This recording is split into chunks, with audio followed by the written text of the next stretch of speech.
Hello, my name is Bill Giannone. On behalf of everyone at the Crest Network, I want to thank you for joining us for today's video entitled Training Issues: How to Develop a Jack-of-all-trades worker in the Age of Specialization.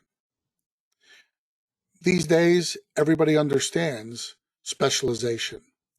If you watch sports, if you listen on the radio or TV, if you analyze business, everything is moving towards specialization. We want to be a specialist at something. We pay for people who are specialists. If we want brain surgery, we don't go to our general practitioner. We make sure we go to a specialist. As our lives have evolved and as the economy evolves, we always look to reward specialization. Well, you know what? In our industry, sometimes the smaller we are, the more we need to have the ability to train people to be jacks of all trades. Now, we all know the old expression, jack of all trades, master of none.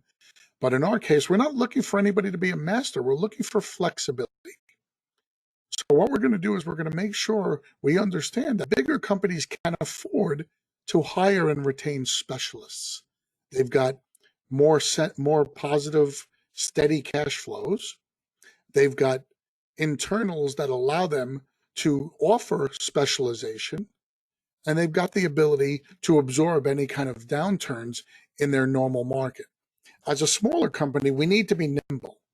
We want to be able to offer a lot of services to have more bites at the apple, and we want to be able to act like a bigger company, but we want to be able to do that with less exposure on our fixed cost. We don't want to have a lot of fixed expense going into the beginning of our year. We want to be able to be flexible. So we need to be able to have workers that can perform several different tasks. It is true we always want to hire attitude first, and that's something that you may have heard myself, Dick Wagner, Scott Tarpley, anybody here at the Crest Network may have mentioned that to you.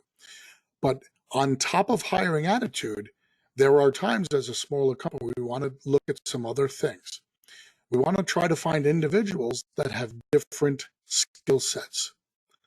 It would be great if we could just hire somebody who is that jack of all trades, but they usually don't exist. So we're going to have to find people who have some flexible skill sets. Now, what do I mean by flexible? Maybe we hire a technician who's also capable of fixing equipment or vehicles. See, that's just a simple thing. If we find out somebody is, a little skilled and has the ability to tinker around, instead of sending our dehumidifiers out where they're at a repair shop for a week or two, and it's costing us several $100s per machine, or even our air movers where we've got them not spinning, making money for us. If somebody's kind of handy like that, on the times when they're not out on a job, they're not just sitting around sweeping the warehouse for the 14th time. They're fixing some equipment and they're able to take them apart and do proper maintenance on them, or even your vehicles, which would be a better, more cost-efficient way of getting that done. That's a big help for your company. Now you have the ability for your staff to be able to help out your bottom line in more than one way. Not only are they helping you on the revenue side, but now they're helping you on the expense side as well. Remember, that's a very important aspect of your business. You want to look for people who can provide you with that kind of flexibility. Obviously, once you have staff on board, you want to make sure that you train them to perform different functions. If somebody's coming on board as a technician, make sure that they can do several different tasks within that technician category. If you're small, where you don't have a lot of office support staff, your technicians need to be trained on your software programs or your paperwork. You don't want them to simply just perform the task and bring it into the office, and then somebody else in the office has to do all that work as well.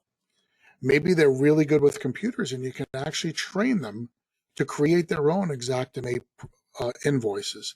That would be a huge score and not have to have a duplication of functions. You could remove a spot in your staff if you have a PM or lead technician who's capable of performing those functions as well.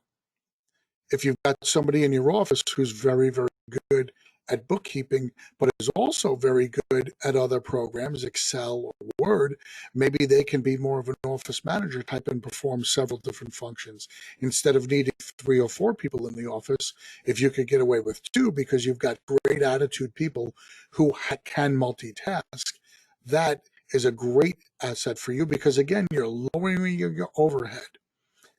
Guys, if we can start every single year by minimizing our overhead exposure, we can be very flexible when the jobs come in on being able to ramp up and expend more money on the jobs because we know we're going to make a profit on the jobs. It's where we get burned is on the fixed cost, where we've got staff sitting around without jobs and we have to pay them because they're either salaried employees or they're office staff where we're pretty much using them every day. So let's try to find some people who can perform additional different tasks within the company. Once you've got that multitasking going on within your company, it gives you a lot more flexibility.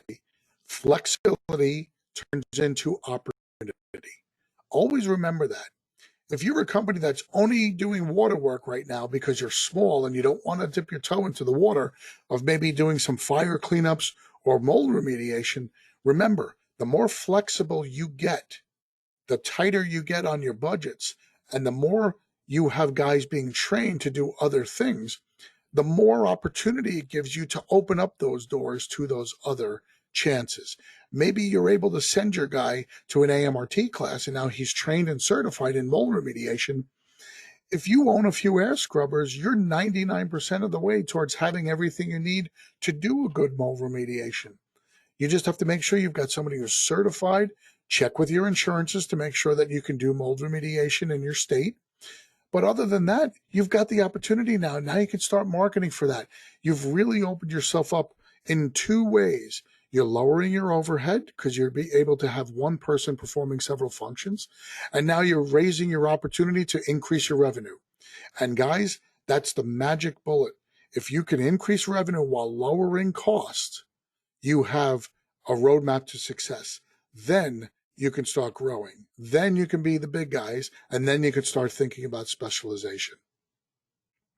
On behalf of everyone at the Crest Network, I want to thank you very much for joining us today. I wish you all the best and have a great day.